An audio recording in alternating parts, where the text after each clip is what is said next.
So in this section we will discuss about concurrency concepts and issues. We will now look at some of the concurrency concepts and issues that might have arisen during the role playing. So now in the previous section we had a role play about concurrency and in order to identify concurrency concepts, and now in this section we will see some of the issues that came up during the role play. The first one is race conditions, second synchronization, third protection mechanisms, fourth interference, and mutual exclusion.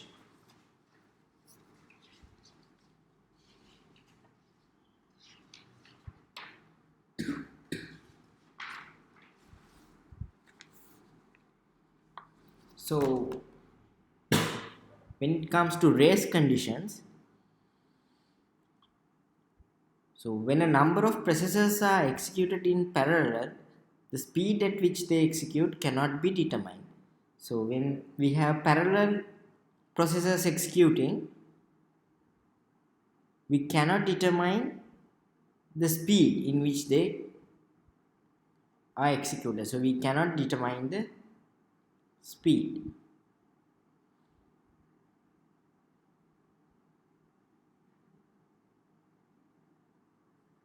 So for example, if one process is waiting for input from two other processes, it cannot be determined beforehand which will produce it first. So this is the typical scenario which is referred as race condition. So example is if one process is waiting for input from two other processes. So if one process is waiting for input from two other processes, it cannot be determined beforehand that which one will produce it first. So if one process is waiting for input from two other processes, we cannot determine which one will produce it first.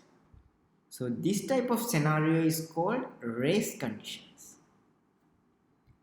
A mechanism must be introduced to coordinate and control the order in which processes execute. So there should be a proper mechanism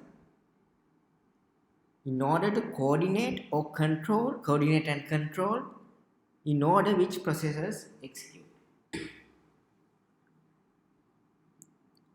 So these type of problems are usually solved by the use of a synchronization mechanism. So we use a synchronization mechanism in order to solve these type of issues. So in order to solve the race condition, we use synchronization mechanism. So for example, a race condition is a process. If a process is waiting for an input from two other processes, process A and process B, we cannot determine which one will produce it first. Sometimes the process A might produce it first, sometimes the process B might produce it first. So if our process is waiting for the input from two other processes, process A or B, one scenario is process A produce it first followed by process B. Another scenario is process B executes first and produce it and followed by the other process A. So AB or BA. So this is a race condition. So in order to overcome this problem, we use synchronization mechanisms. The synchronization mechanism must be able to deal with a dynamic or time variant situation.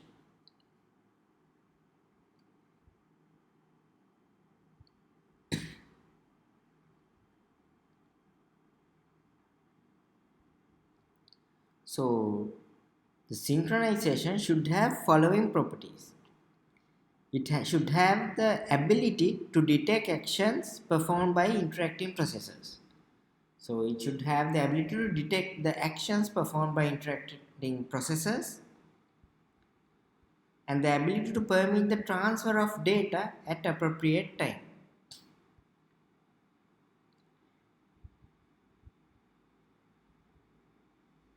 Ability to permit transfer of data at appropriate time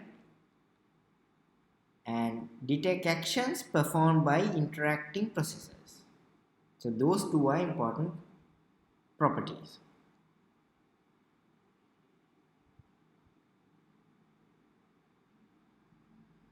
So these two properties require that communication between dependent processes and their synchronization always go together.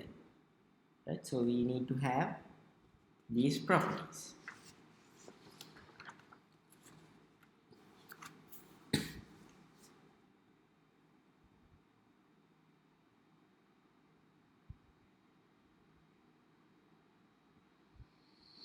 So the next point is protection mechanisms or critical sections.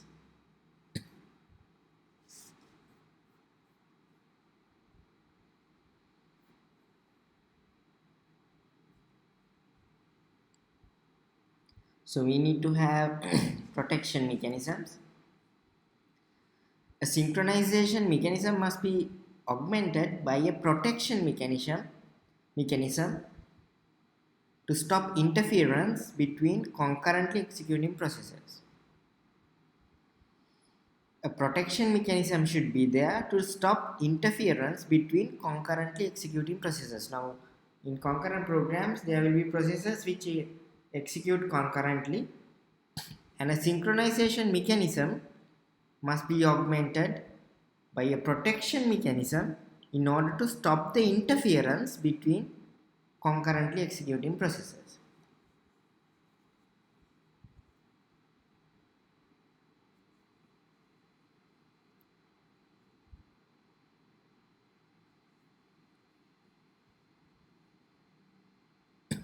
So in other words, so to stop the interference, that means, so this is access to shared resources such as variables, line printers must be restricted to one process at a time. The access is restricted to one process at a time. So in the program we have shared resources such as variables, line printers.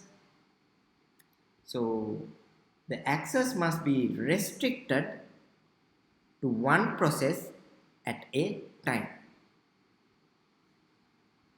The sequence of statements in a process which require exclusive use of shared resource is called a critical section. So another important that we are going to discuss is critical section or a critical region. So let's now see what is a critical section or a critical region. So critical section, the definition is the sequence of statements in a process which require exclusive use of shared resources. So in our program we might have a sequence of statements in a process which require exclusive use of shared resource. So we cannot have two processes accessing. So the sequence of statements in a process which require exclusive use of shared resource is called a critical section.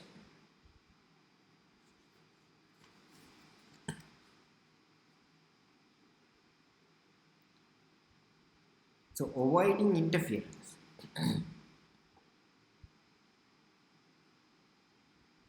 So this interference is avoided avoided by few points. No two processes are executing the critical sections at the same time. So the point number one is, so we in the previous earlier we discussed about the critical section. So when talking about interference, point one is no two processes are executing their critical sections at the same time. Two processes should not execute the critical section at the same time. And the point number 2, once a process is executing its critical section, other processes are prohibited to enter that area. So it has a locking arrangement. So if you have two processes, process A, process B, both are trying to execute the critical region, critical section, it should not be allowed. So we have a locking mechanism. If process A is executing the critical region, that region is locked and it cannot be accessed by the other process. When a process leaves its critical section, the other processes are permitted to enter there, means of we have unlocking mechanism, unlocking arrangement. So we have locking and unlocking. So in order to avoid the interference, we have locking and unlocking. So we have 3 points. No two processes are executing their critical sections at the same time. That is point number 1. Point number 2, once a process is executing its critical section, other processes are prohibited from entering that area. So we have a locking mechanism. That is point number 2, the locking mechanism.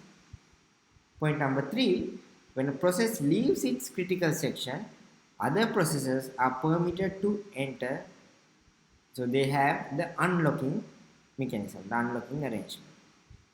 So we have lock, critical section, unlock.